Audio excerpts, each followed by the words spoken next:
जय गुरु जी, शुक्राना गुरु जी। ओम नमः शिवाय। शिव जी सदा साई। ओम नमः शिवाय। गुरु जी सदा संगत जी। आज का पाठ है शिव पुराण का, जो ये आंटी जी ने सेवा करी है। आंटी जी के बीच में तबीयत बहुत ज़्यादा ख़राब हो गई थी, जिस वजह से आंटी जी थोड़ी सेवा नहीं कर पाई थी।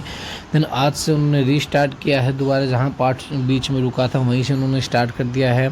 संगत जी देखो, गुरु जी की ब्लेसिंग्स कभी भी मिल सकती हैं। गुरु जी हर चीज़ में हमारी परीक्षा ज़रूर लेंगे, लेकिन परीक्षा को पास करना हमारा कर्तव्य है, हमारा धर्म है। क्योंकि अगर हम गुरु की परीक्षा ही नहीं पास कर पाए तो हम फिर हमारे जीवन का कोई मूल्य नहीं है।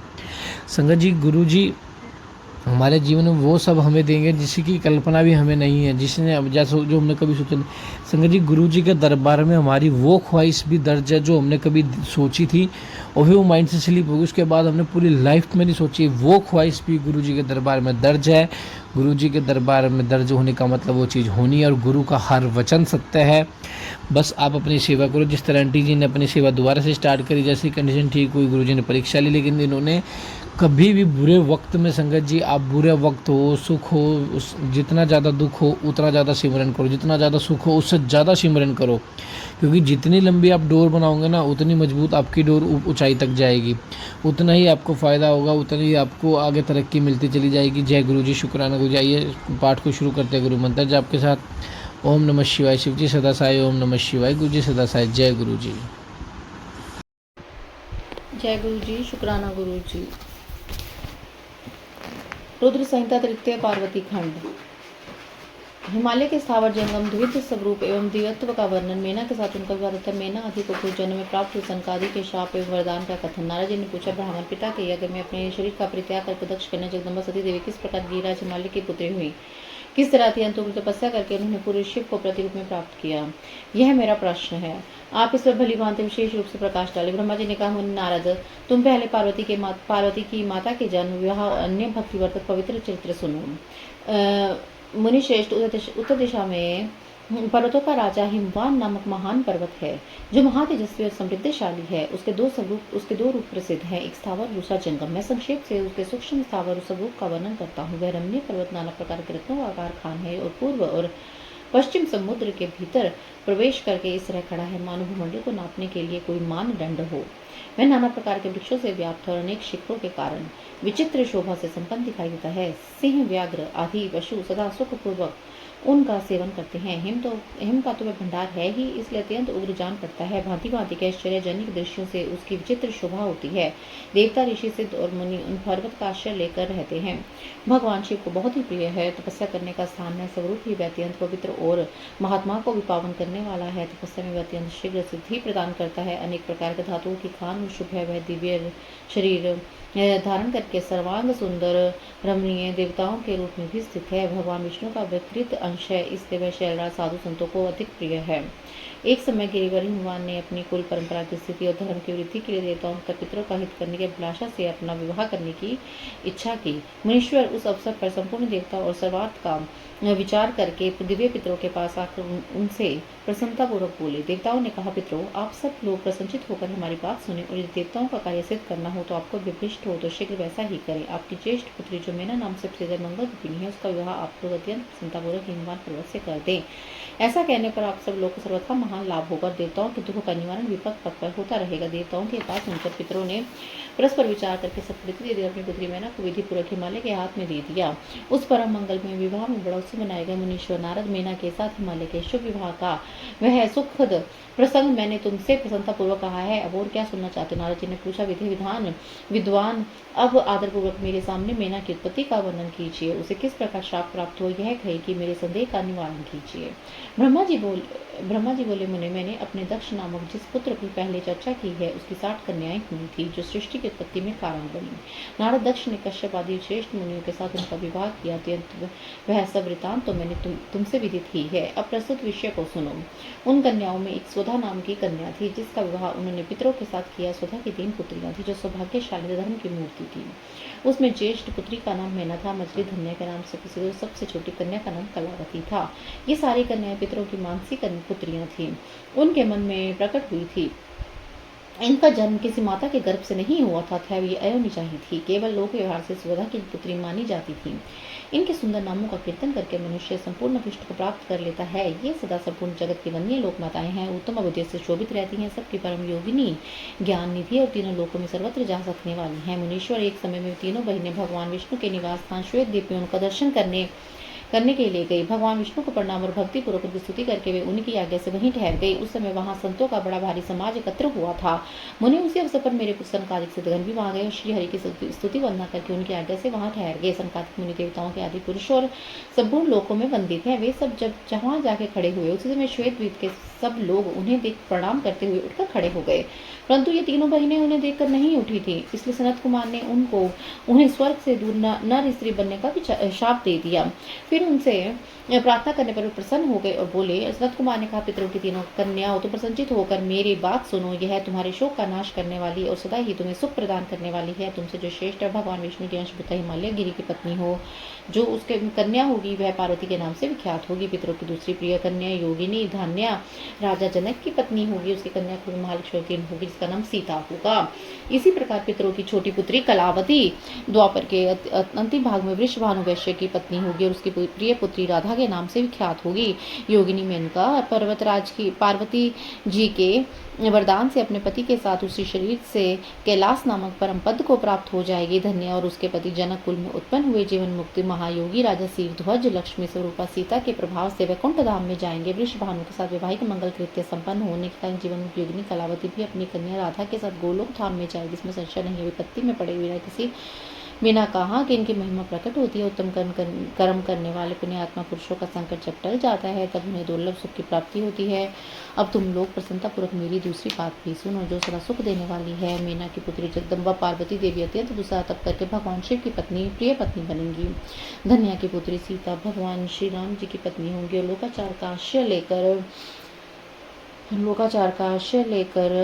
श्री राम के साथ विहार करेगी। साक्षात गोलोक धाम में निवास करने राधा ही कलावती की पुत्री होंगी। वे गुप्त स्नेह में बनकर श्री कृष्ण की प्रियतमा बनेगी। ब्रह्मा जी कहते हैं, नारद इस प्रकार शाप के व्यास से दुर्लभ वरदान देकर सबके द्वारा प्रशंसित भगवान सनत कुमार मुनि भाइयों सहित वही अंतर ध्यान हो गए। तात पितरों की मानसी पुत्री वे तीनों बहनें इस प्रकार शाप मुक्त होकर सुख पाकर तुरंत अपने घर को चली गई।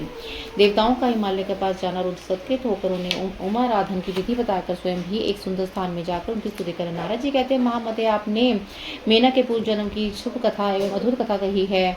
उनके विवाह का प्रसंग मैंने सुन लिया है। अब आगे के उत्तम चित्र का वर्णन कीजिए। ब्रह्मा जी ने कहा, नारद, जब मैना के साथ विवाह करके हिमवान अपने घर को चले गए, तब तीनों लोगों में बड़ा भारी उत्सव मनाया गया। हिमालय भी अत्यंत प्रसन्न और मैना के साथ अपने सुखदायक सदन में निवास करने लगे। मुनि उस समय श्री विष्णु आदि समस्त देवता और महात्मा मुनि गिरिराज के पास गए। उन सभी देवताओं को आया हुआ देखकर महान हिमगिरि ने प्रशंसा पूर्वक उन्हें प्रणाम किया और वहां भाग्य की सराहना करते हुए भक्ति भाव से उनका आदर सत्कार किया। हाथ जोड़कर मस्तक झुकाकर वे बड़े प्रेम से स्तुति करने को उदित हुए। शैलराज के श्री में समार रोमांच हो आया। उनके नेत्रों से प्रेम के आंसू बहने लगे। मुनि हिमशैल ने प्रसन्न मन से अत्यंत प्रेम पूर्वक प्रणाम किया और विनीत भाव से खड़े होकर श्री विष्णु आदि देवताओं से कहा, हिमाचल बोले, आज मेरा जन्म सफल हो गया, मेरी बड़ी भारी तपस्या सफल हुई, आज मेरा ज्ञान सफल हुआ और आज मेरी सारी क्रियाएं सफल हो गई। आज मैं धन्य और मेरी सारी भूमि धन्य और मेरा कुल धन्य, मेरी स्त्री और मेरा सब कुछ धन्य हो गया। इसमें संशय नहीं है, क्योंकि आप सब महान देवता के साथ मिलकर एक ही समय यहाँ पधारे हैं। मुझे सेवक समझकर प्रसन्नता पूर्वक उचित कार्य के लिए आगे थे। हिमगिरि का ये वचन सुनकर वे सब देवता बड़े प्रसन्न और अपने कार्य की सिद्धि मनाते हुए बोले।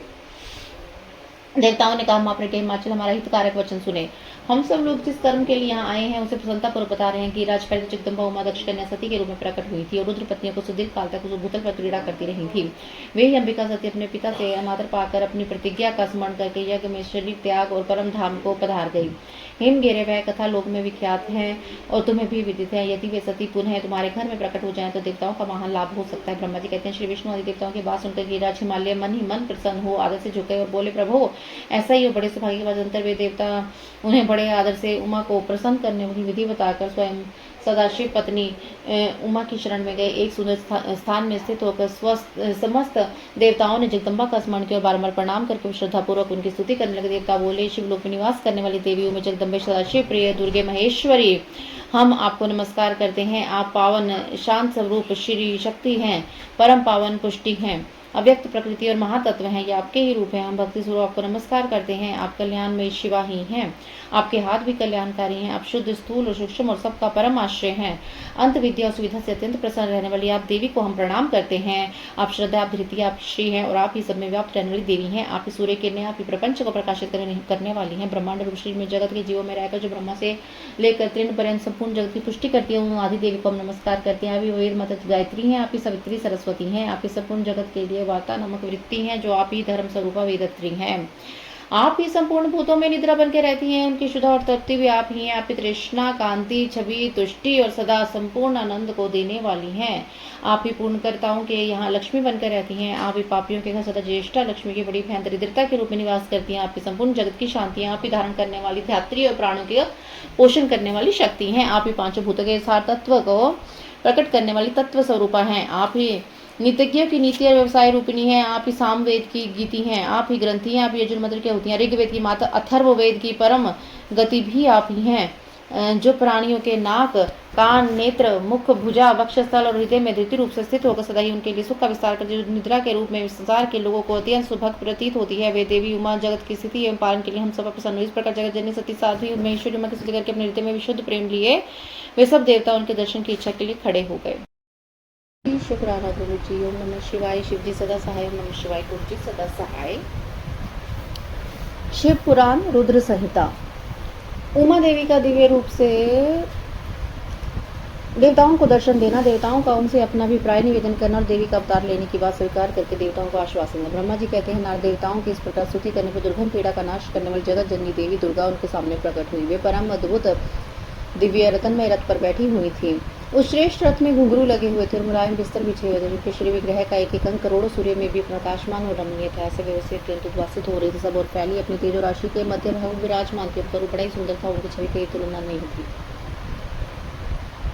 सदाशिव के साथ विलास करने वाले महामाया की किसी के साथ समानता नहीं थी। शिवलोक में निवास करने वाली वे देवी त्रिविचिन्मय गुणों से युक्त थी। प्रकृति गुणों का भाव होने का निर्गुणा कहा जाता है और नित्य रूपा है। वे दुष्टों पर प्रचंड कोप करने के कारण चंडी कहलाती हैं, परंतु सब रूप से शिवा हैं। सबकी संपूर्ण पीड़ाओं का नाश करने वाली संपूर्ण जगत की माता हैं। वे ही प्रलय काल में महानिद्रा होकर सबको अपने अंक में सुला लेती हैं। वे ही समस्त स्वजनों का संसार सागर से उद्धार कर देती हैं। शिवा देवी की तेज राशि के प्रभाव से देवता उन्हें अच्छी तरह से नहीं देख सके। तब उनके दर्शन की अभिलाषा से देवताओं ने फिर उनका स्तवन किया। कंधर दर्शन की इच्छा रखने वाले विष्णु सभी देवताओं जगदम्बा की कृपा पाकर वहां उनका सुस्पष्ट दर्शन कर सके। इसके बाद देवता बोले, अंबिके महादेवी, हम सदा आपके दास हैं। प्रसन्नतापूर्वक हमारे निवेदन सुने। पहले आप दक्ष की पुत्री के रूप से अंतिम लोक में रुद्रदेव की वल्लभा भी हुई थी। उस समय आपने ब्रह्मा जी के साथ दोनों देवताओं के महान दुख का निवारण किया था। तदनंतर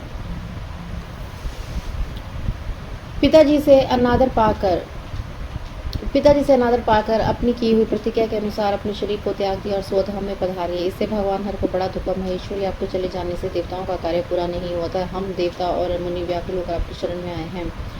महेशानी, शिवे, आप देवताओं का मनोरथ पूर्ण करें, जिससे सनत कुमार का वचन सफल हो। देवी, आप भूतल प्रवतीर्ण होकर पुनः रुद्रदेव की पत्नी हो गई था। युग ऐसी लीला की जिससे देवताओं को सुख प्राप्त हो। देवी, इसे कैलाश पर्वत पर निवास करो तो देवी बड़े सुखी होंगे। आप ऐसी कृपा कीजिए जिससे सब सुखी हों और सबका दुख नष्ट हो जाए। ब्रह्मा जी कहते हैं, नारद ऐसा कहकर विष्णु आदि सभी देवता प्रेम में मग्न हो गए और भक्ति से विनम्र होकर चुपचाप खड़े रहे।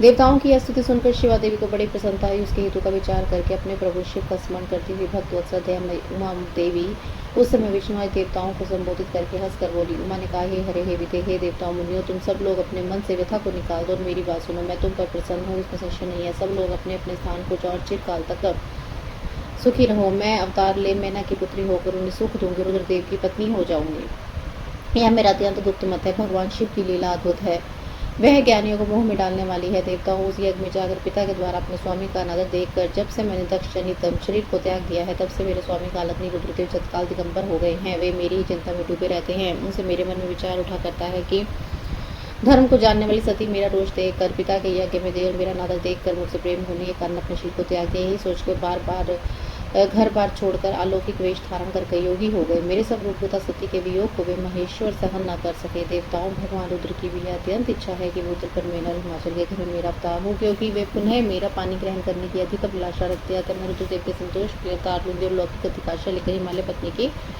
हिमालयवती मैना की पुत्री होंगी। ब्रह्मा जी कहते हैं नारद ऐसा कहकर जगदम्बा शिवा उस समय समस्त देवताओं के देखते देखते दृश्य हो गए, तुरंत अपने लोक में चली गई। तदनंतर हर्ष से भरे हुए विष्णु आदि समस्त देवता और मुनि उस दिशा को प्रणाम करके अपने अपने धाम चले गए।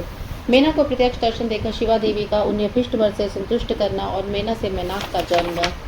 नारद जी ने पूछा, पिताजी अब जब देवी दुर्गा अंतर ध्यान हो गई और देवगण अपने अपने धाम को चले गए, उसके बाद क्या हुआ? ब्रह्मा जी ने कहा, मेरे पुत्रों में श्रेष्ठ विप्रवर नारद जब विष्णु आदि देव समुदाय हिमालय और मेना को देवी की आराधना का उपदेश देकर चले गई, तब गिरिराज हिमाचल और मेना दोनों दंपति ने बड़ी भारी तपस्या आरंभ की। वे दिन रात शंभु और शिव का चिंतन करते हुए भक्ति युक्त चित्त से नित्य उनकी सम्यक रीति से आराधना करने लगे। हिमवान की पत्नी मैना बड़ी प्रसन्नता से शिव सहित शिवा देवी की पूजा करने लगी। वे उन्हीं के संतोष के लिए सदा ब्राह्मणों को दान दिया करती थी। मन में संतान की कामना ले मेना चैत्र मास के आरंभ से 27 वर्षों तक प्रतिदिन तत्परतापूर्वक शिवा देवी की पूजा आराधना में लगी रही। वे अष्टमी को उपवास करके नवमी को लड्डू बलि सामग्री पीठी खीर और गंध पुष्प आदि देवी को भेंट करती थी। गंगा के किनारे औषधि प्रस्थ में उमा की मिट्टी की मूर्ति बनाकर नाना प्रकार की वस्तुएं समर्पित करके उसकी पूजा करती थी। मैना देवी कभी निराहा रहती, कभी व्रत के नियमों का पालन करती, कभी जल पीकर रहती, कभी हवा पीकर ही रह जाती थी। विशुद्ध तेज से दमकती हुई दीप्तिमती मेना ने प्रेम पूर्वक शिवा में चित्त लगाए 27 वर्ष व्यतीत कर दिए।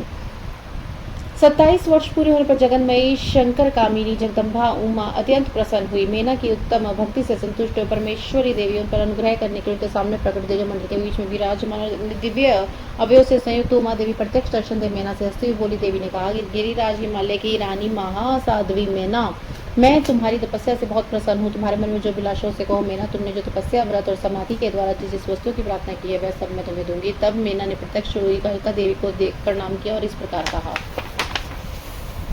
मैना बोली, देवी इस समय मुझे आपके रूप का प्रत्यक्ष दर्शन हुआ है, अतः मैं आपकी स्तुति करना चाहती हूँ। कालिके इसके लिए आप प्रसन्न हो। ब्रह्मा जी कहते हैं, नारद मेना के ऐसा कहने पर सर्वमोहिनी कालिका देवी ने मन में अत्यंत प्रसन्न हो अपनी दोनों बाहों से खींचकर मेना को हृदय से लगा लिया। इससे तत्काल महाज्ञान की प्राप्ति होगी। फिर तो मेना देवी प्रिय वचनों द्वारा भक्ति भाव से अपने सामने खड़ी कालिका देवी की स्तुति करने लगी। मेना बोली, जो महामाया जगत को धारण करने वाली चंडिका लोक धारणी और संपूर्ण मनोवांछित पदार्थ देने वाली है, उन महादेवी को मैं प्रणाम करती हूँ। जो नित्य आनंद प्रदान करने वाली माया योगिनी जगत जननी तथा सुंदर कमलों की माला से अलंकृत है, उन नित्य निसिद्धा उमा देवी को मैं नमस्कार करती हूँ। जो सबकी माता मई नित्य आनंद में भक्तों के शोक का नाश करने वाली सकल पर्यंत नारियों एवं प्राणियों की बुद्धि रूपिणी है, उन देवी को मैं प्रणाम करती हूँ। आप यतियों के ज्ञान में बंधन के नाश की हेतुभूता ब्रह्म विद्या है, फिर मुझ जैसी नारियां आपके प्रभाव का क्या वर्णन कर सकती है। अथर्ववेद कि जो हिंसा है वह आप ही हैं देवी। आप मेरे अभिष्ट फल को सदा प्रदान कीजिए। भावी तथा दृश्य नित्य नित्य मात्राओं से आप ही पंचभूतों के समुदाय को संयुक्त करती हैं। आप ही सब उनकी शाश्वत शक्ति हैं। आपका स्वरूप नित्य है। आप समय समय पर योग युक्त एवं समर्थ नारी के रूप में प्रकट होती हैं। आप ही जगत की योनि और धार शक्ति हैं। आप ही प्रकृति तत्वों से नित्य प्रकृति कही गई है, जिसके द्वारा ब्रह्मा को स्वरूप में वश किया जाता है, वह नित्य विद्या आप ही हैं। माता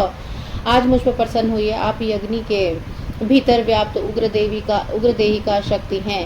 आप ही सूर्य किरणों में स्थित प्रकाशिका शक्ति हैं। चंद्रमा में जो आहित का शक्ति है वह आप ही हैं। ऐसी आप चंडी देवी का मैं स्तवन और वंदन करती हूँ। आप स्त्रियों को बहुत प्रिय है। उधार वरेता ब्रह्मचारियों की देहभूता नित्य ब्रह्मा शक्ति भी आप ही हैं। संपूर्ण जगत की वांछा और श्री हरि की माया भी आप ही हैं। जो देवी इच्छा अनुसार रूप धारण करके सृष्टि पालन संहार मई उन कार्यों का संपादन करते हैं, ब्रह्मा विष्णु और रुद्र के शरीर के हेतुभूता है, वही आप ही हैं। देवी आज आप मुझ पर प्रसन्न हो। आपको पुनः मेरा नमस्कार है। ब्रह्मा जी कहते हैं, नारद मेना के इस प्रकार स्तुति करने पर दुर्गा कालिका ने पुनः मेना देवी से कहा, तुम अपना मनोवांछित वर मांगो। हिमाचल प्रिय, तुम मुझे प्राणों के भी प्रिय हो। तुम्हारी जो इच्छा वह वर मांगो, उसे मैं निश्चय ही दूंगी। तुम्हारे लिए मुझे कुछ भी अधेय नहीं है। महेश्वरी उमा का अमृत के समान मधुर वचन पाकर हिमगिरी कामिनी मेना बहुत संतुष्टि इस प्रकार बोली, शिव आपकी जय हो। जय उत्कृष्ट ज्ञान वाली महेश्वरी जगदम्बिका, यदि मैं वर पाने के योग्य हूँ तो आपसे श्रेष्ठ वर मांगती हूँ।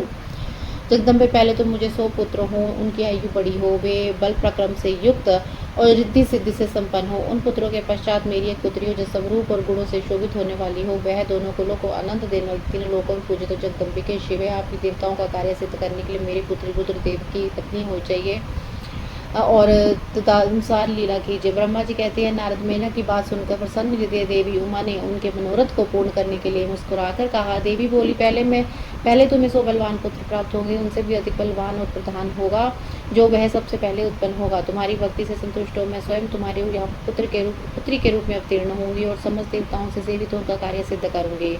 ऐसा कहकर जगतधात्री परमेश्वरी कालिका शिवा मेनका के देखते देखते वहीं अदृश्य हो गई। तात महेश्वरी से अभिष्ट वर पाकर मेना को अपार हर्ष हुआ। उसका तपस्या जनित सारा क्लेश नष्ट हो गया। मुनि फिर कालक्रम से मेना के गर्भ रहा और वह प्रतिदिन बढ़ने लगा। समयानुसार उसने एक उत्तम पुत्र को जन्म दिया जिसका नाम मेनाक था। उसने समुद्र के साथ उत्तम मैत्री बांधी। वह अद्भुत गौरवत नागवधुओं के भोग का स्थल बना हुआ है। उसके समस्त अंग श्रेष्ठ हैं। हिमालय के 100 पुत्रों में वह सबसे श्रेष्ठ और महान बल प्रक्रम से संपन्न है। अपने या अपने बाद प्रकट हुए समस्त पर्वतों में एकमात्र मेनाक ही पर्वतराज के पद पर प्रतिष्ठित है।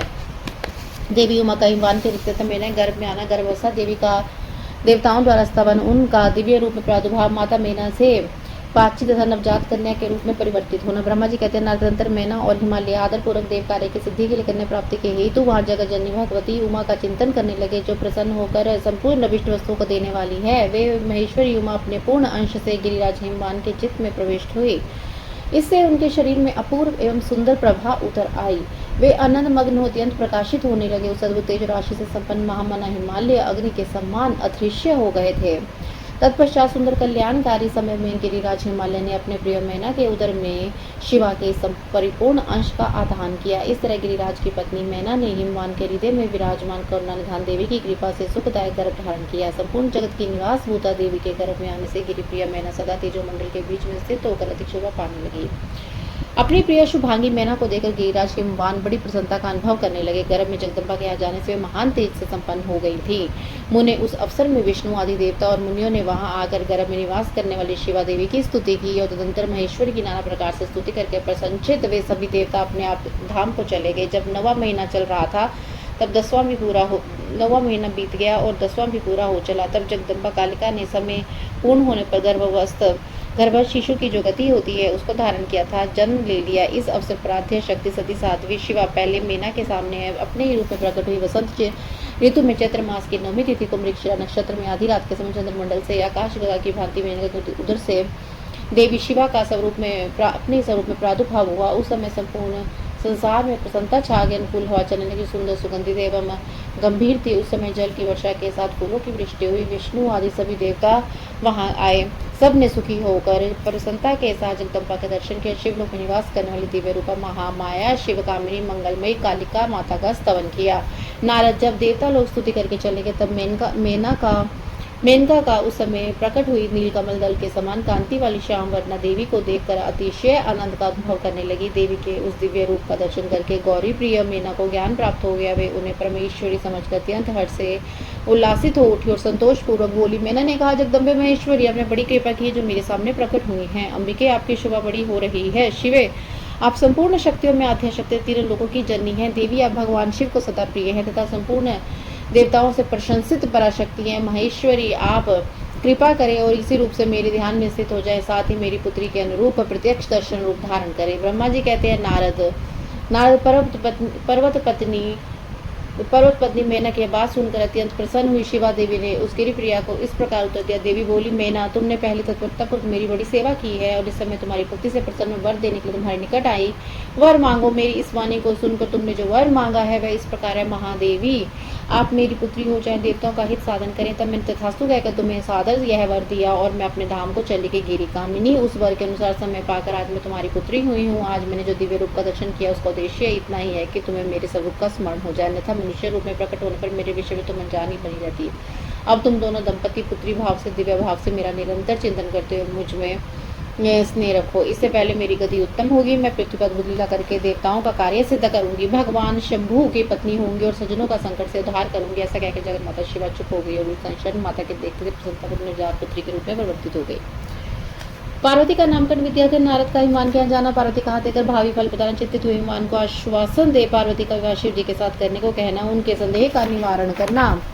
ब्रह्मा जी कहते हैं, नारद मैना के सामने वहां तेजस्विनी कन्या होकर लौकिक गति का आश्रय लेकर वह रोने लगी। उनका मनोहर उदन देखकर घर की सभी स्त्रियां हर्ष से खेल उठी और बड़े वेग से प्रसन्नतापूर्वक वहां पहुंची। नीलकमल दल के समान श्याम कांति वाली इस परम तेजस्विनी और मनोरम कन्या को देखकर गिरिराज हिमालय अतिशय आनंद में निमग्न हो गए। तदंतर सुंदर मुहूर्त में मुनियों के साथ हिमवान ने अपनी पुत्री के काली आदि सुखदायक नाम रखे। देवी शिवा गिरिराज के भवन में दिनों दिन बढ़ने लगी। ठीक उसी तरह जैसे वर्षा के समय में गंगा जी की जल राशि और शरद ऋतु के शुक्ल पक्ष में चांदनी पड़ती है। सुशीलता आदि गुणों से संयुक्त तथा बंधुजनों की प्यारी उस कन्या को कुटुंब के लोग अपने कुल के अनुरूप पार्वती नाम से पुकारने लगे। माता ने कालिका को उमा कहकर तप करने से रोका था।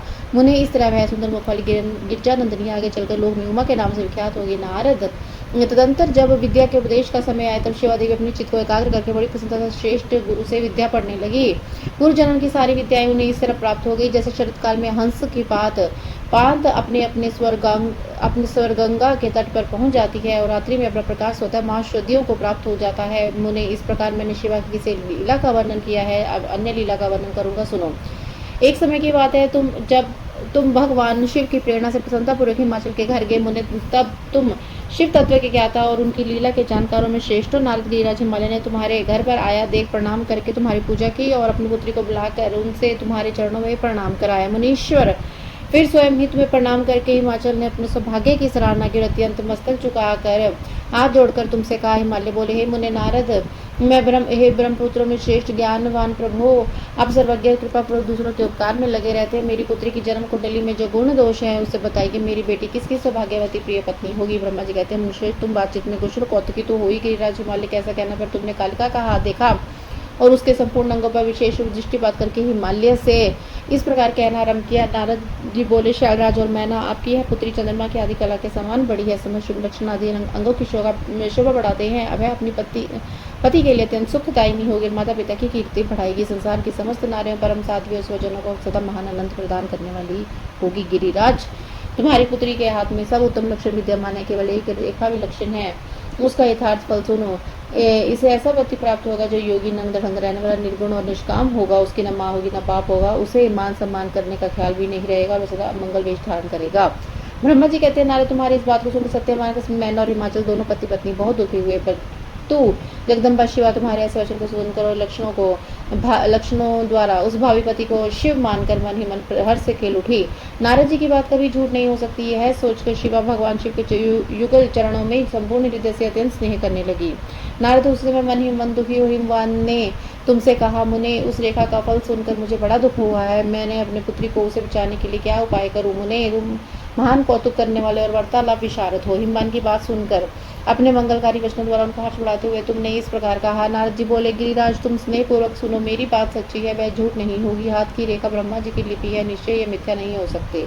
अतः शैल प्रवर इस कन्या को वैसा ही पति मिलेगा, इसमें संशय नहीं है। परंतु उस रेखा के कुफल के बचने के लिए एक उपाय है, उसे प्रेम पूर्वक सुनो। उसे करने के तुम्हें सुख भी मिलेगा। मैंने जैसे वर का निरूपण किया है वैसे ही भगवान शंकर हैं। वे सर्व समर्थ लीला के लिए अनेक रूप धारण करते रहते हैं। उनमें समस्त कुल लक्षण सद्गुणों के समान हो जाएंगे। समर्थ पुरुष में कोई दोष भी हो तो उसे दुख नहीं देता है, असमर्थ के लिए भी दुखदायक होता है।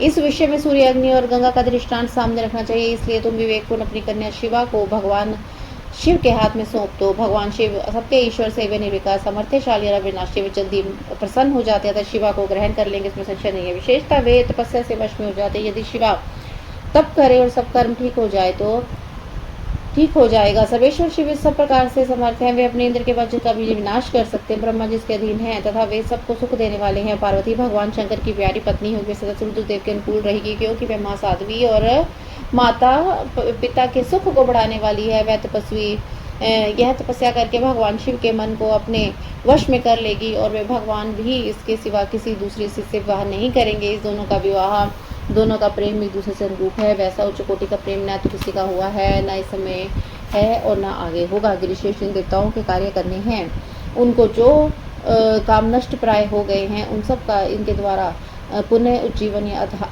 उद्धार होगा। आद्रिराज, आपकी कन्या को पाकर ही भगवान हर अर्धनारीश्वर होंगे। इन दोनों का पुनः हर्षपूर्वक मिलन होगा। आपकी यह पुत्री अपनी तपस्या के प्रभाव से सर्वेश्वर महादेव को संतुष्ट करके उनके शरीर के आधे भाग को अपने अधिकार में कर लेगी, उनका अर्धांग बन जाएगी। कृष्ण, तुमने अपनी यह कन्या भगवान शंकर के सिवा दूसरे किसी को नहीं देनी चाहिए। देवताओं का गुप्त रहस्य से कभी प्रकाशित नहीं करना चाहिए।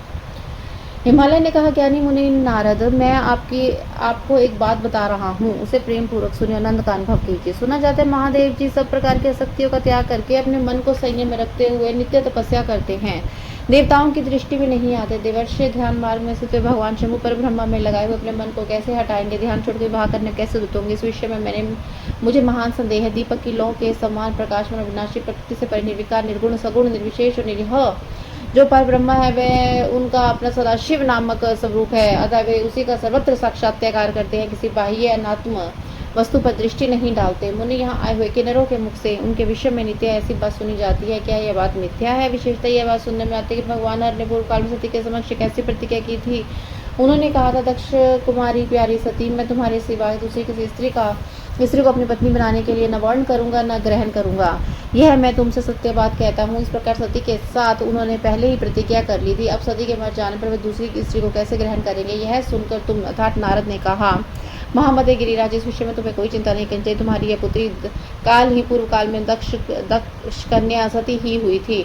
उस समय इसी का नाम सर्व मंगलदायी सती था। वे सती दक्ष कन्या होकर रुद्र की प्यारी पत्नी हुई थी। उन्होंने पिता के यज्ञ में नदर पाकर जब भगवान शंकर का अपमान हुआ देखकर क्रोध पूर्वक अपने शरीर को त्याग दिया। वे ही सती फिर तुम्हारे घर में उत्पन्न हुई। तुम्हारी पुत्री साक्षात जगदम्बा शिवा है। यह पार्वती भगवान हर की पत्नी होगी, इसमें संशय नहीं है। नारद, ये सब बातें तुमने हिमवान को विस्तार पूर्वक बताई। पार्वती का यह पूर्व रूप और चरित्र प्रीति को बढ़ाने वाला है। काली के उस संपूर्ण पूर्व वृत्तांत को तुम्हारे मुख से सुनकर हिमवान अपनी पत्नी और पुत्र के साथ तत्काल संदेह रहित हो गए। इसी तरह से तुम्हारे मुख से अपनी इस पूर्व कथा को सुनकर काली ने लज्जा के मारे मस्तक झुका लिया और उसके मुख से मंद मुस्कान की प्रभा फैल गई। गिरिराज हिमालय पार्वती के चरित्र को सुनकर उनके माथे पर हाथ फेरने लगे और मस्तक सूंघकर उसे अपने आसन के पास बिठा लिया। नारद, इसके पश्चात तुम उसी क्षण प्रसन्नता पर स्वर्ग लोक हो गए और गिरिराज हिमवान भी मन मनोहर आनंद से युक्त होकर सर्व संपत्तिशाली भवन में प्रवेश हो गए। मेना और हिमालय की बातचीत। पार्वती तो हिमवान के स्वप्न तथा भगवान शिव से मंगल ग्रह की उत्पत्ति का प्रसंग।